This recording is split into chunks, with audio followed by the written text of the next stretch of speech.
வணக்கம். தமிழ் மீடியாவில் உங்களை சந்திப்பதில் பெருமகிழ்ச்சி அடைகிறேன். விசுவாவசு வருடம் உலக நிறைவு ஆண்டு தனுசு ராசிக்கான பலன்களை இப்போது பார்ப்போம்.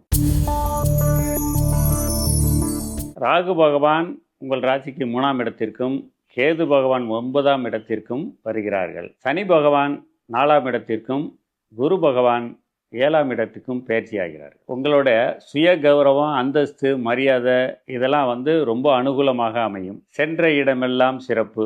பொது வெளியில நல்ல மதிப்பும் மரியாதையும் கிடைக்க பெறுவீர்கள். எடுக்கின்ற முயற்சிகள் எல்லாம் வெற்றியை கொடுக்கும். வாகனத்தை பொறுத்தவரையிலும் மெயின்டெனன்ஸ் செலவுலாம் கட்டுக்குள்ள இருக்கும். சிலர் பழைய வாகனத்தை மாற்றி புது வாகனம் வாங்கும் நல் யோகமும் அமையும். கோர்ட்டு கேஸு வம்பு வழக்கெல்லாம் வச்சிட்டு இருக்கவங்களுக்கு அவங்களுக்கு சாதகமாகவே தீர்ப்புகளை பெற்று சந்தோஷப்படும் நேரம் இது. தந்தையாரின் உதவி கிடைப்பதில் தடை தாமதங்கள் ஏற்படும். நீதித்துறையில் இருக்கிறவங்களுக்கு சோதனையான காலம், கவனமாக செயல்பட வேண்டும். நாளில் சனி பகவான் இருப்பதனால, அதாவது அர்த்தாஷ்டம சனின்னு சொல்லுவாங்க, அதனால உங்களுக்கு வேற எந்த பாதிப்பும் வராது.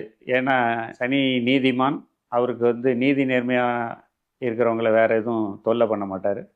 அந்த வேற தொந்தரவு உங்களுக்கு இருக்க வாய்ப்பில்லை. ஆனால் உடல்நிலை கோளாறு மட்டும் ஏற்படும். உடல்நிலையில் கூடுதல் அக்கறையை எடுத்துங்க. வேறு எந்த ப்ராப்ளமும் அந்த அர்த்தாஷ்டம சனினால் உங்களுக்கு இருக்க வாய்ப்பில்லை. சனி 10ஆம் பார்வையாக உங்கள் ராசியை பார்க்கறதுனால குடும்பத்தில் முயற்சி பண்ண திருமண முயற்சிகள் தடை தாமதங்கள் ஏற்படும். செய்தொழிலில் கடுமையான முயற்சிக்கு பின்னாடி தான் முன்னேற்றமும் வெற்றியும் கிடைக்க பெறுவீர்கள். வீடு சிலருக்கு பராமரிப்பு செலவுகள் செய்ய வேண்டிய சூழ்நிலை உருவாகும். உத்தியோகத்தில் அதிகமான உழைப்பை போட வேண்டிய சூழ்நிலை உருவாகும். வெளிநாட்டில் வேலை பார்க்குறவங்களுக்கு வேலை சுமை மிகவும் கூடுதலாகவும் கடுமையாகவும் இருக்கும். மூல நட்சத்திரக்காரவங்க ஆஞ்சநேயரை வழிபட சிறப்பை தரும். ஆண்டாளை வழிபட்டு வந்தாங்கன்னாக்கா பணவரவு கூடும். பூராட நட்சத்திரக்காரவங்க விநாயகரை வழிபட சிறப்பு தரும். அதே போல் சீதாப்பழம் புராட நட்சத்திரக்காரவங்க சீதாப்பழம் தானமாக கொடுக்கறது நல்லது. உத்திராட நட்சத்திரக்காரவங்க பசுவுக்கு ஏதாவது தானமாக வாழைப்பழம்,